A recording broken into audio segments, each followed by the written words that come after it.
Hello everyone, welcome back to my YouTube channel. My name is Krishna Arora. आज का हमारा subject है हिंदी। आज हम हिंदी में लैंगिक भेदभाव पर निबंध लिखेंगे 500 शब्दों में। तो चलिए शुरू करते हैं। तो सबसे पहले हम लिखेंगे प्रस्तावना। लैंगिक भेदभाव हमारे समाज की एक गंभीर सामाजिक समस्या है। जब किसी व्यक्ति के साथ उसके लिंग के आधार पर असमान व्यवहार किया जाता है तो उसे लैंगिक भेदभाव कहते हैं। सामान्यतः यह भेदभाव महिलाओं और लड़कियों के प्रति अधिक देखा जाता है।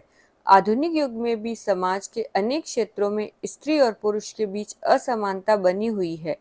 यह समस्या समाज की प्रगति और समानता के मार्ग में बड़ी बाधा है। लैंगिक भेदभाव के कारण।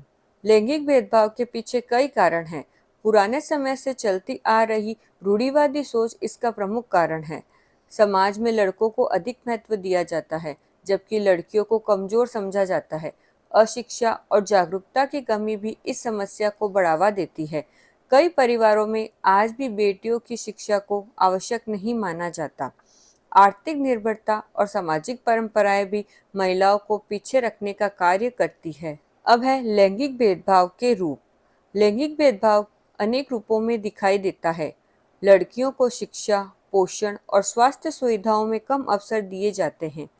कई स्थानों पर बाल विवाह, दहेज प्रथा और कन्या भ्रूण हत्या जैसी कुप्रथाएं आज भी मौजूद हैं। कार्यस्थलों पर भी महिलाओं को पुरुषों की तुलना में कम वेतन और कम अवसर मिलते हैं। घरेलू हिंसा और महिलाओं के प्रति अपराध भी लैंगिक भेदभाव का परिणाम है। अब है लैंगिक भेदभाव के दुष्परिणाम। लैंगिक भेदभाव समाज और राष्ट्र दोनों के लिए हानिकारक है। इससे महिलाओं का आत्मविश्वास कम होता है और वे अपनी प्रतिभा का पूर्ण विकास नहीं कर पाती। समाज की आधी आबादी को पीछे रखने से देश की प्रगति भी प्रभावित होती है। इसके कारण गरीबी, अशिक्षा और सामाजिक असंतोष जैसी समस्याएं बढ़ती है। लैंगिक असमानता समाज में अन्याय और असुरक्षा की भावना उत्पन्न करती है। अब है समस्या के समाधान। लैंगिक भेदभाव समाप्त करने के लिए शिक्षा का प्रसार अत्यंत आवश्यक है। लड़कियों को लड़कों के समान शिक्षा और अवसर मिलने चाहिए। समाज को अपनी पुरानी सोच बदलनी होगी और महिलाओं का सम्मान करना होगा। सरकार को महिलाओं की सुरक्षा और अधिकारों को के लिए बनाए गए कानूनों का कठोरता से पालन करना चाहिए।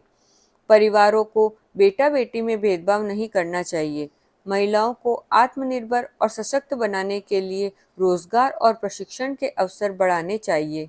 अब अंत में हम लिखेंगे उपसंहार। अंततः लैंगिक भेदभाव समाज के विकास में एक बड़ी बाधा है। यदि हमें एक प्रगतिशील और विकसित राष्ट्र बनाना है तो स्त्री और पुरुष दोनों को समान अधिकार और सम्मान देना होगा।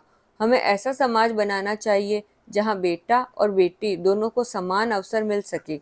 लैंगिक समानता से ही समाज में शांति और न्याय और सच्चा विकास संभव है। तो ये तो हुआ लैंगिक भेदभाव पर हिंदी में 500 शब्दों पर निबंध। इसी तरह के और वीडियोस मेरे चैनल पर बनाए गए हैं, आप उन्हें वहां जाकर देख सकते हैं।